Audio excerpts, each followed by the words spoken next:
well.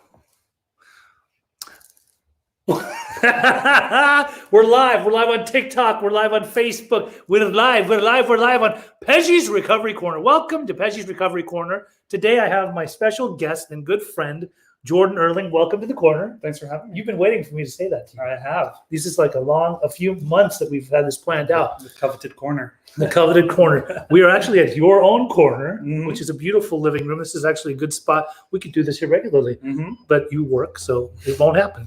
Anyway, so today, one of the reasons that I wanted to have Jordan on here, because he's near and dear to my heart. He's a good man. He's a good man of recovery.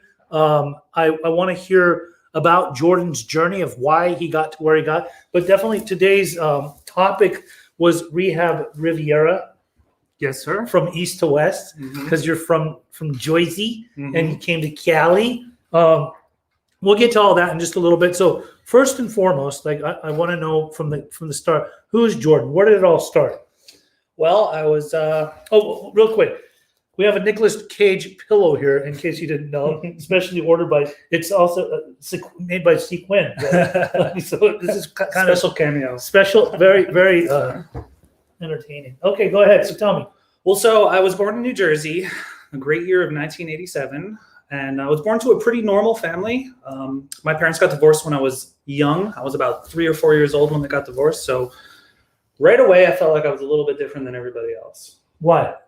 I don't know. I felt like everyone, all my family or all my friends had perfect families, and then here I was, this child of a broken family, and I felt like I had no one to relate, really. You had brothers? I did. I had 2 younger brothers. Any sisters? One younger sister after my mom got remarried. So you're the oldest one? I am the oldest. Okay. Yeah.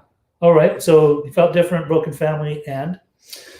Yeah, right away, it just kind of felt like it was different. And, I kind of consider myself a late bloomer because I always knew that drugs and alcohol were bad, but it wasn't until I was a little bit older, maybe 16, 17 years old, when I really started experimenting with alcohol first. Okay. And then that led to the marijuana. Okay, so 16, 17 in Jersey, what was it like, high school era? People were going to high school parties and you guys were drinking? Yeah, we went to high school parties. I was actually, I remember the first time I ever drank was at a New Year's party. And growing up, I was never like a super popular kid with all the friends or the jocks. Growing up, I was kind of a weird kid, a little bit nerdy. And I remember the first time that I drank was at a New Year's party, and the entire grade was there, right? And it was the first time I had ever gotten drunk. And it was the first time that I felt like, wow, I'm a part of this group. I'm a part, with my peers. And I finally felt like I was on the same level with them. I was accepted. So people differentiated at first, like growing up, because I too, where I was growing up in Utah, the jocks were much different than us outcasts that were hiding behind the church doing bad things. So you finally felt like you were a part of, and this was what, at a party? Yeah, this was at a party, 16 years old. Okay, 16. Yeah. Well, what did you drink? Was it beer or hard liquor? Probably a little bit of everything, right? Okay. Beer, liquor, whatever was gonna, change that mindset. Get me drunk. And as a 16-year-old, how did you obtain the alcohol? Honestly, it was just there when I arrived there. I'm not sure how they got it, but when I got there, they had plenty of alcohol. Okay. Yeah. Keg? Was there a keg? If I remember correctly, it was a while ago, but I think there may have been a keg there. Okay. Yeah. And then I finally felt like, I was accepted by my peers, and that this was cool. This is what all the cool kids were doing. They were all drinking on every weekend and partying, and I finally kind of got mixed into that group of kids that, were partying on the weekends, smoke weed all the time, pretty much get into trouble. Okay. And then? Oh, so how did your mom feel about all this stuff? My mom didn't really know about it until a little bit later. It's funny though, when I was 17, it was actually the first time I had ever gone to a treatment center. We had on the East Coast, we have what's called a 2-hour delay opening, right? So when there's bad weather, they'll delay the opening of the school. And so I show up to school with my friend, and we had a bottle in the back of my car with a little bit of vodka in it, right? We each took a swig, and he threw it into the woods. Unbeknownst to me, there was a surveyor in the woods who was surveying land for the school. So the surveyor brought the bottle over to the principal's office, and I remember I was in criminal justice class of all classes, and they called me down to the principal's office, and he took out the bottle and he put it on his desk. He goes, "What's this?" And I had no explanation. And that was the first time I ever went to rehab. I was forced to do 6 weeks of outpatient rehab in order to graduate high school. And did you go to rehab as an adolescent as a result of what the principal required? Like, was this something that they decided with your parents, or they told you basically you have an ultimatum, you want to finish at this school, you need to go to rehab? Exactly, yeah. They told me if I had any chance of graduating school that year, not being held back, that I had to complete a treatment center with a certificate. Oh, it was an outpatient? Outpatient, yeah. Outpatient. So there was no detox or anything like that was required? There was no detox. Honestly, the rehab I went to, all it did was pretty much, it was like a drug school for me, right? I had learned so much more than I had ever learned in high school going to rehab with all the other people there. And it really just made me want to do drugs more than anything. Did you stay sober during that time of being in the outpatient? I did, yeah, for 6 weeks. They tested you? Yeah, twice a week, I think. Did you ever fake a test? I did not, no. So you were white knuckling it? Yep. You just stayed sober to just abide by the rules of what they were requiring you to do to finish school. Yeah, correct. Well, I had the that looming feeling of not being able to graduate high school, and that's just something I didn't want to be a part of. So I knew I had to take it seriously and complete the program to get that certificate. Okay, so you got all these ideas of other drugs that you hadn't yet gotten into. I see you have a lot of tattoos. When did you get your first tattoo? When I turned 18. Right. Yeah. And do you feel like you had an identity crisis during that time? Yeah, I definitely did. Going back to what I said earlier, I never really felt like accepted by my peers. And I would always just try to get in with the in crowd, right? So I felt by drinking and using, I finally found a crowd that I can kind of assimilate myself into. Okay. So, so you finished school? Yes, I did graduate high school. I'll tell you what, that 6 weeks, I was counting down because as soon as that day was that I graduated, I smoked weed on the first day. Okay. Yeah. So one treatment center wasn't effective. Obviously, you were an adolescent, and then you smoked weed, and then? I smoked weed, and things were pretty normal. I graduated high school. I started working.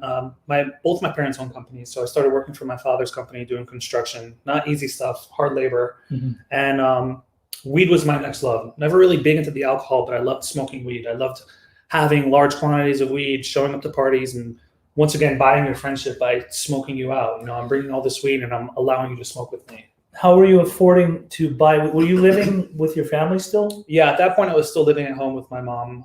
So you didn't have rent or anything like that? Nope. You were able to buy weed from the job that you'd gotten while working like a family business? Yep. So, okay. And then? So I got, like I said, that was pretty normal for the most part. Smoking weed, drinking was like, I guess drinking would be like a weekend thing, but I loved smoking weed. I loved smoking weed every day. Eventually, I got arrested for having weed on me. In New Jersey, they're not as lenient out here as in California. Was it zero tolerance? Zero tolerance. At that time? At that time. Now it's legalized. Yeah, 2005, 2006, something like that. Yeah. So I got arrested. They ended up giving me probation for a year. I got called in one time for the course of an entire year to get drug tested, and they never called me again. So again, no real consequences. And then at this point, you're what, 18, 19 years old? 19, 20, something like that, yeah. Okay, then what happened? So eventually, this town that I grew up in, its name is Long Valley, right? It's farmland, right? There's not a lot going on out there. It's farmers, and the kids get bored, right?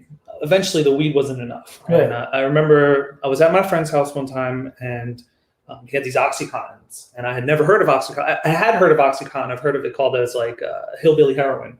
And I was like, isn't that hillbilly heroin? And he's like, yeah, you got to try this. And I was like, okay, I have nothing else better to do, right? So I remember snorting that pill, and the feeling that overcame me, and I was like, oh my God, this is amazing. I want to feel like this all the time. Were you scared or afraid that I'm about to snort a pill that I don't even know what's about to happen to me, but we're going to crush this up and just go for it? Yeah, I guess I was a little bit hesitant, but at that point, again, kind of the peer pressure. I wanted to be accepted into the group of friends, and all my other friends were doing it. And I was like, well, I mean, they're okay. I guess I could give it a shot, So you snorted, and what happened? I snorted it. I felt amazing, and instantly I was hooked. I remember that year I'd gotten a really big tax return.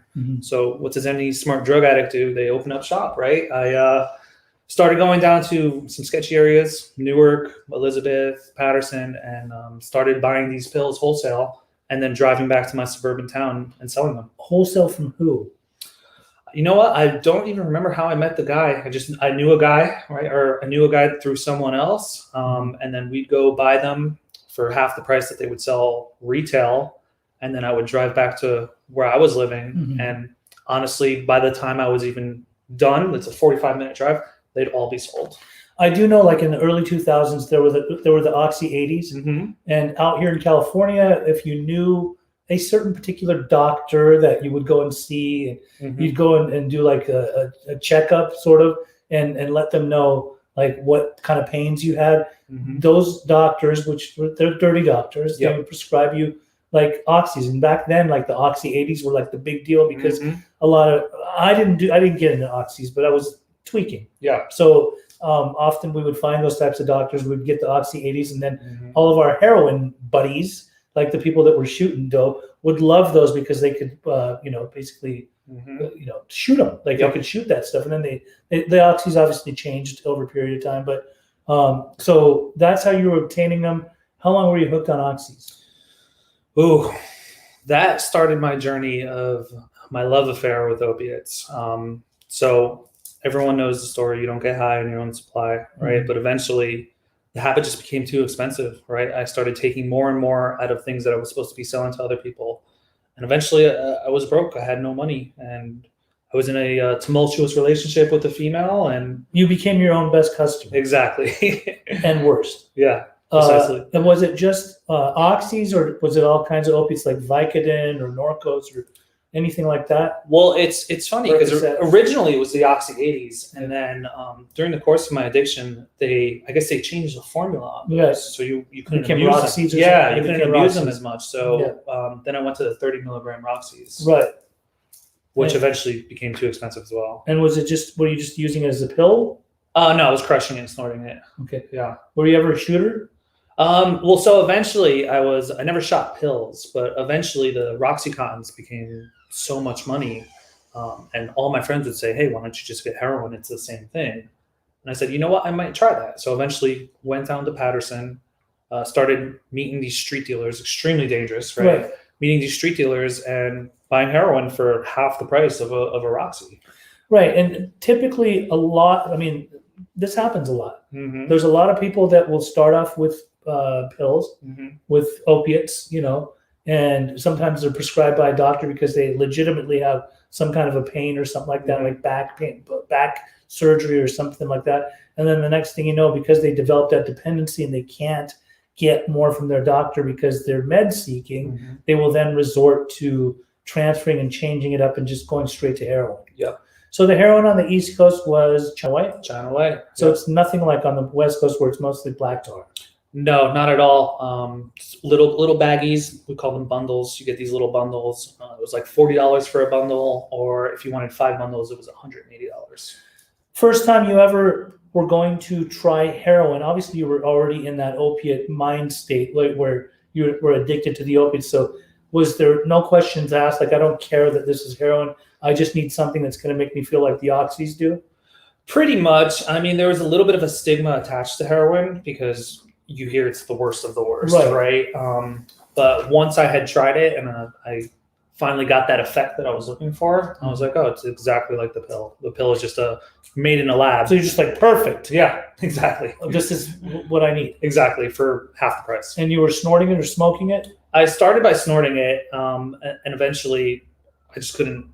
It was not doing the trick for me. And I remember some guy that I had met that brought me down to Patterson was actually the person that introduced me to needles. So you got into needles. Mm-hmm. First time you were ever going to use a needle, how'd that make you? Like, what did you think right then? Like, did you think, oh my God, I'm about to stick a needle in my body? Yeah, it was a little bit scary because, obviously this is something that's a medical professional should be doing, right? But honestly, once you do it a couple times, it was pretty easy to get the hang of. The biggest thing to me was hiding my stuff, right? Because at this point I was still living at home. So I would come up with very creative ways of how to hide needles, because I knew if my mom had come in my room, she'd find them and she'd freak out. So, okay, that brings me to this. So you're living at home with your mom still. Mm-hmm. How was your appearance? Like, could she not tell that you looked like you were on drugs? Oh yeah, she knew. How old were you at this point? probably 23, 24, Okay. something like that. She knew the thing she would say to me all the time is that you look gray. She said my skin would look pale and What gray. would she say? Like, are you high? Yeah, she said, "What's going on?" She knew that I'd come home at late times of night, or I would leave in the middle of the night, and she knew what was going on. The thing was, she had never dealt with that. I'm the firstborn, right? So she had no idea how to deal with that, and I took advantage of it. I walked all over her. Did you share needles with people? I have, yeah. Did you catch anything? Thankfully, no. I've never caught anything. You're very lucky. Yeah. Very lucky. Usually, typically, most of the people that I talk to that were sharing needles at any given time, they develop hepatitis C, sometimes HIV, many different types of diseases that are transmitted from the sharing of needles. So you're very lucky, dodged the cannonball. That was my biggest fear, was hepatitis. So what happened then? You ended up going to treatment? Like, what happened? Did mom find out, like, my kid's high? Yeah. So eventually one thing led to another. I ended up moving out of my house, right? Because they kicked me out. She finally showed me some hard love. She kicked me out. Mid-20s? Yeah. I got an apartment. And then... How'd you afford to get an apartment as a heroin addict? I had a girlfriend at the time, and she had a job. I had a job. So we had enough scraped together to get an apartment. In Jersey? In New Jersey, yeah. So we got an apartment together, and I was there for maybe 8-9 months. Eventually, I got so behind on back rent that they were threatening eviction. And that's when I went back to my mom and dad and said, "Hey, I have a problem. I need to go to treatment." And that was my first bout with inpatient rehab. Inpatient rehab. So you'd already been to outpatient. Mm-hmm. You got all the information you needed. Mm-hmm. Now you're going back to rehab. Yep. Rehab in Jersey? Rehab in New Jersey. Yeah, it was in South Jersey, in the middle of nowhere. But the thing was, it was only 2 weeks. It wasn't enough time. I remember my 2 weeks was up, and my parents wanted me to stay another 2 weeks, but me, with my ego, I said, "No, I'm good. I got this. I don't want to do drugs anymore. Right. I've been clean 2 weeks." What a trip that a rehab would only offer 2 weeks of services. Mm-hmm. Did you go on your insurance, or did your parents pay? Yeah, I went on insurance. Insurance. Yeah. 2 weeks. 2 weeks. So what happened? So I ended up leaving. I was okay for a little bit when I came out, but you know how the story goes. Eventually, I want to smoke weed, start smoking weed, and before you know it, I'm right back into the opiates. And where were you living? At that point, they had bailed me out.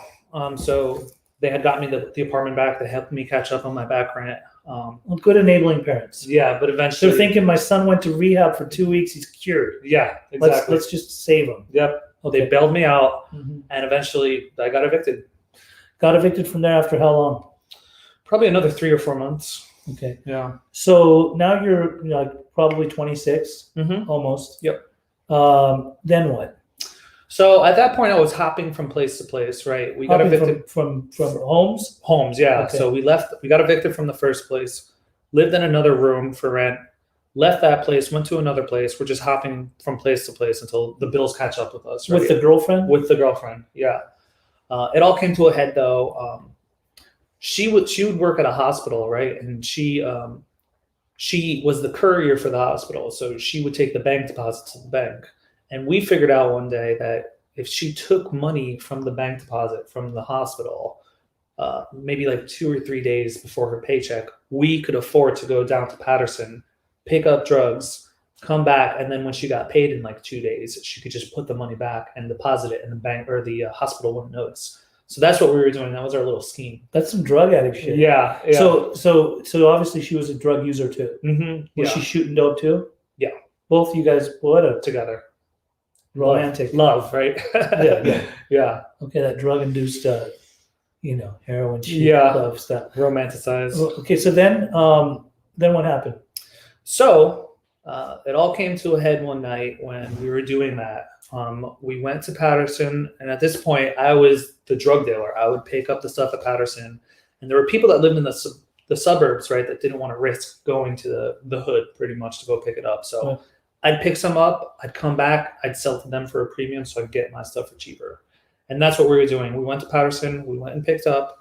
On the way back, we stopped in a parking lot to get our fix. Mm-hmm. And unbeknownst to me, there was a undercover cop sitting across the parking lot watching everything we were doing. So as soon as I'm about to get my fix, he pulls up, pulls me out of the car. I get arrested. She blames everything on me. And before you know it, I'm in jail. And obviously, because it was a zero tolerance state at the time, Mm-hmm. to be mingling or using or obtaining or transporting, especially heroin, Large quantities. Yeah. large quantities. Yeah. That's a big deal. Yeah. Okay, so and she ratted you out. She ratted me out. Yeah. I had, I think, 5 grams of heroin, a quarter ounce of weed, baggies, scales, paraphernalia, you name it. I think my bail was set at $35,000 with no 10% option. How long were you in jail? Thankfully, I was only in jail for a night. I called my mom, who was the only person who's never given up on me, and she realized that, like, hey, you need to make a change. Something you're doing is not working. And that's when I decided I need to get out of New Jersey, because all the places I know in New Jersey just remind me of using. And so thankfully the court case, the charges were dropped to a what's called a loitering in a known drug area, right? And that's when I moved out here to California. So you moved out to California to live in California, or did you go to treatment? So it's interesting. I went to a detox and I went straight to a sober living. And I had no idea what the sober living thing was. This was in 2014. So sober livings are a very California thing. I've never heard of that. Halfway houses. Yeah, on the East Coast, it's halfway houses and Oxford houses and things like that. Yeah. So, okay, yeah, I mean, sober living's out here. So you went to one where? In San Diego County, Encinitas. And it was, from what I remember you telling me, it was somewhat of a structured house. Yes, it was extremely structured. We wake up at 6 o'clock in the morning every day. We'd have a devotional as a house. They told me I had 2 weeks to get a job. We'd go to an AA meeting Monday to Friday at 7 a.m. as a house. So you're going to 12-step meetings? Correct, yeah. How long were you in that house? 3 months. And then? So after I left that house, that was my first taste of AA. It was my first taste of working the steps, because they pretty much made me get a sponsor, right? So I had to get a sponsor, started working the steps, and I don't remember if I got to 12. I got pretty close to 12. I know I'd gotten to 9. And at 3 months, once again, me in my head, I said, hey, I got this. I'm good to go. I've got 3 months of sobriety, right? I can get my own place. So I ended up moving out of that house with one of my roommates from the sober living, which was a terrible idea. Okay, so, and we don't need to go into a long, drawn-out thing of what all the different places you went to. All I know is that I met you along the way. How old are you now? 34. You're 34. So did you ever move back to Jersey, or did you stay in California from the time you got to California? From the time I got to California in 2014, I never desired to move back to New Jersey. I visit, but I don't want to move back there. All right. So in 2014, 2015, something started to happen in the treatment setting. You know, there was people obviously that were treatment hopping. And you were a treatment hopper. Yes. You hopped around from place to place. You went to treatment centers and sober livings. And my joke to you is always, oh, yeah, Jordan has done the full Rehab Riviera tour of Southern California. And I think it went from all the way from San Diego to Orange County to LA back to Orange County. And I met you down in Orange County. We won't talk about where we met. We just met. We met in recovery circles, right?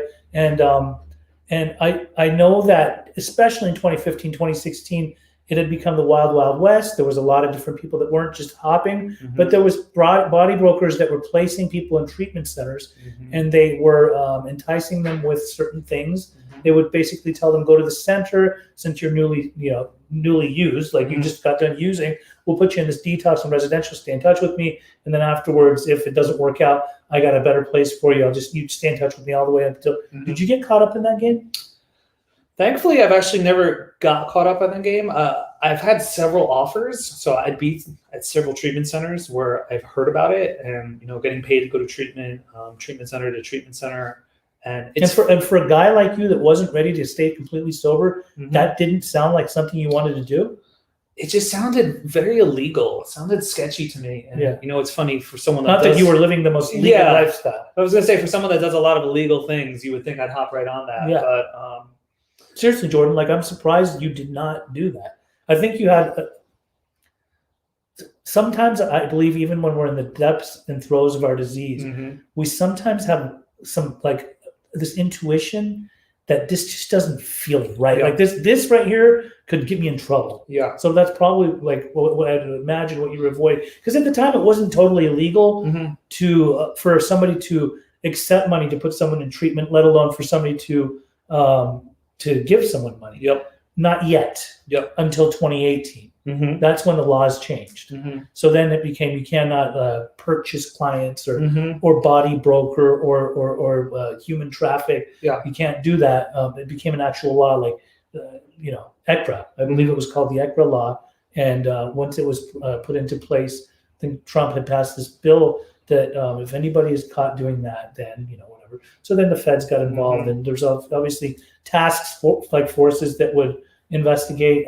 I think that I've talked to a lot of the people that work in those task forces. Mm-hmm. Their hands are full because there's a lot of people that were hopping around during that time. There were so many treatment hoppers. You were more of a traditional treatment hopper that was just not ready to get sober and going from center to center to basically, was it all on insurance? Yeah, it was mostly milk insurance. the mother's insurance. Mm-hmm. But how, I thought at the age of 26 your insurance runs out on your parents' policy.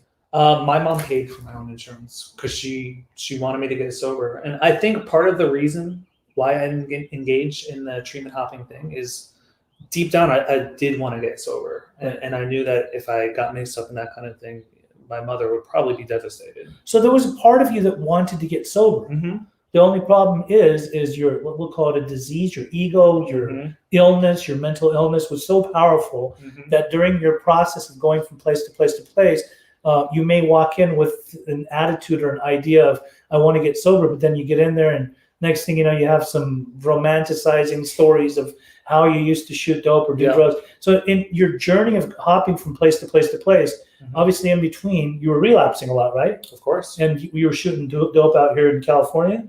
I did shoot dope a couple times. It wasn't really till I was out here that I was introduced to the black tar heroin, and I prefer to smoke the black tar heroin, but I did shoot it a couple times as well. Okay, and then obviously at the time, I don't think meth was really a big thing in your neck of the woods on the East Coast, except for in some communities. Definitely. In the gay community, meth has been around on the East Coast for a long time. Yeah, people just don't know, right? But when you got out here, you had a taste of meth. You didn't you? Yeah, I actually ended up dating another girl who introduced me to meth, and again, whole stigma attached to it, right? Like, oh, meth, this big bad thing. And I remember trying it, and I was like, wow, this allows me to stay up longer to do more heroin. Right. Yeah. Right. So I met you when you were how old? Like late 20s? 30. Yeah. 30. Yeah.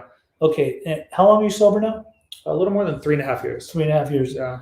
So when I met you, I remember you asked for assistance, and we became friends, and I tried to show you some assistance, but you weren't done. You went on another run. Yep. Right. You were already in a center. Yep. And how long did that run last? That was a couple days. Yeah, my biggest downfall is females, right? If I just see a cute girl and she's smoking weed or offers me drugs, I was powerless. I was powerless to say no. Okay.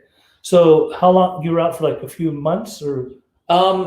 Thankfully, only a couple days. I only went out a couple days because the treatment center was drug testing me so constantly. So it was while you were in treatment. It was while I was in treatment, yeah. And I was fully expecting them to kick me out, but they actually gave me a second chance, which was when I was like, hey, I should take this serious. They're giving me a second chance. So at this point, you were 30 years old. Like you're probably thinking, I'm not that young little punk. That's not a spring chicken. Right. Yeah. I'm getting a little bit older. Yeah. So then you got sober. What made you? What exactly was it that made you make the absolute decision that I want to get sober from here on out? Well, I mean, a couple of the reasons that you just listed, right? I was 30 years old. I'm not a young kid in his 20s anymore, living recklessly, and I feel like a part of it was for my mom. Throughout the entirety of my using, she was the only person who didn't give up on me, and I want to make her proud. And I know your mom. Yeah, she's a good lady. Yeah, she gets to have her son back. Exactly. It's very sad that there's so many mothers and fathers out there whose kids are that they get to watch their kid grow up and then they resort to intravenously shooting stuff that will kill them right away, even smoking it. Did you ever do fentanyl? I never sought out fentanyl. I'm sure it's been in stuff mixed with stuff that I had, but I never went out with the sole purpose of finding fentanyl. Especially during that time, right before you got sober, if you were doing heroin, more often than none, it was laced with fentanyl. Yeah. Obviously, people want to make it more potent and more powerful. But you made this decision. You got sober, and then you stayed sober. And what did you do? You were still in rehab. Mhm. After rehab, what did you do? So after I went to treatment, I went to a sober living house. Sober living house was a little bit questionable. Some of the characters in there, but I had my program behind me. It was less structured than the place in San Diego. Very less structured, yeah, and just some questionable characters. I mean, they all had good intent, but for example, when some people were relapsing, they would allow it, or they would allow people to act in ways that I guess wasn't really congruent with sober living, so to speak. But I had my program, right? My feet had been trained. I would go to meetings. I would read the big book. I would work with others. Fellowship was huge for me. And how long were you in sober living? I was in sober living for the place that I went to after treatment was maybe 2 or 3 months. And then I ended up having an opportunity to be a assistant house manager of a sober living. So I did that. Never a dull moment. Never a dull moment. It taught me a lot about patience. And then after you were assistant house manager, how long did it take until you decided you wanted to branch off and go do something different? So I hit about 18 months of sobriety, and that's when I left that sober living job. So I did that for a little more than a year. Did you work in treatment? I worked in treatment for a brief amount of time.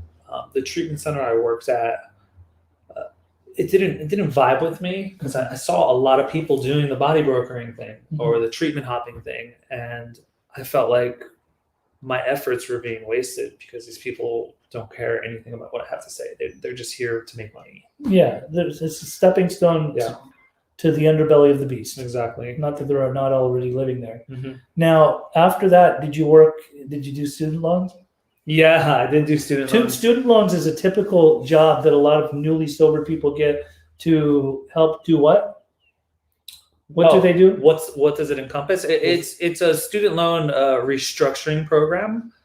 Pretty much you make a commission on every sale that you make. But if you understand how the industry works, you're really kind of just screwing these people out of their money. Mm-hmm. Did the place that you worked at get raided? Yeah, eventually they did. Not while I was there, but yeah, so the FBI raided it. So sometimes they get raided. Yeah. So it's a whole other industry that brings a lot of newly sober people in that are. It's sort of like a boiler room. Yeah. Like Wolf of Wall Street. Like you got it. Like how many sales? You got your number at the top here. Exactly. So that did it mess with your emotions, with your program, with the way that you felt in the program? You know, it's funny. When I first started working there, I was really good at it. And I feel like that's because I didn't understand really what I was doing. I honestly, genuinely thought I was helping people. But the longer I was there, a month, 2 months, I realized that I really wasn't helping these people and that I was just kind of just ripping them off of their money. And that did not set well with me. Sort of selling your soul to the devil. Mm-hmm. Did you hear that? Some of you guys, I'm telling you. You know who you are. I'm going to tell them later on to watch this. Yeah. So you were doing that, and then you got a much better job, and now you're very comfortable in your job. And yeah, I've actually been at my job for 2 years. I work for a technology company in Irvine. I love my job. I love the people I work with. I love going to work every day. And I admire people that can work in the treatment industry. It's just something that wasn't for me because it was very taxing. Right. It can take a toll on you for sure. I think it takes a special type of person to be able to work in it for an extensive amount of time and not burn out. And I've met people that are amazing at it, right? It's like they were born to do this job. It's just wasn't my path. So, and you live with a bunch of sober men, and you're comfortable in your skin for real? Yeah. Okay. I feel like I'm comfortable. My life is pretty good today. I by no means have like a yacht or like a supercar, right? But I have a pretty cool job, a pretty cool house, and an amazing group of men. The fellowship, like I said, was a huge aspect of me getting sober. And you built your mother's trust back for you. Mm-hmm. I think that counts more than a yacht. Yeah. Or a supercar. Yeah, it's amazing that we can have conversations now. She can call me just to talk, or that trust is something that's invaluable. That's something that money can't buy. Does the thought of using or drinking cross your mind? It has before. In the past, definitely. I remember every time sometimes I'll smell weed, right? And I'll remember like, oh, that's that good sticky, right? Yeah. And I'll remember smoking weed. But the difference now is that I can play the tape through, right? It's like, okay, I'm gonna smoke some weed, And then what's going to happen? I'm going to, watch TV, eat some snacks, fall asleep, and probably feel like shit tomorrow, instead of just for this hour or 2 hour high. To me, it's not worth it. I can actually view the whole tape in my head versus just that one benefit. Sure. And soon you're going to Florida? Yeah, I'm actually going to visit my family. I'm very excited to see them. Okay, and I'm sure they're excited to see you Yeah. too. They have their son as a whole human being. Mm-hmm. That matters a lot. Mm-hmm. Matters a lot. Well, it was good to have you on the corner today, The corner. Pej's Recovery I Corner. like that you're actually in the corner too. Yeah, I'm in the corner. I like to be in the corner. Is there anything you want to say to anybody out there that might be suffering with drugs or alcohol? Yeah, I think you should give sobriety a chance, right? Take it from someone who has gone to 17, 18 detoxes and treatment centers. This is someone who never wanted to work a program, never wanted to be sober. The life I have, I wouldn't trade for anything. Well, it's all because of this program that I work, and just being sober is amazing. You get your life back, and you can work on things that make you a better person. I love reading books. I'm into photography now. I try to stay healthy. I go to the gym. All things that just make me a better person, and it's all a result of just stopped using substances, alcohol, drugs, and I don't think I ever want to turn back. I love my life. In other words, you've become the human being that you were meant to be rather than the facade that you were caught up in. Exactly. Total facade lifestyle. Thank you very much. And thank you all for tuning in. And we love you very much. And next week, we'll be back on Pej's Recovery Corner.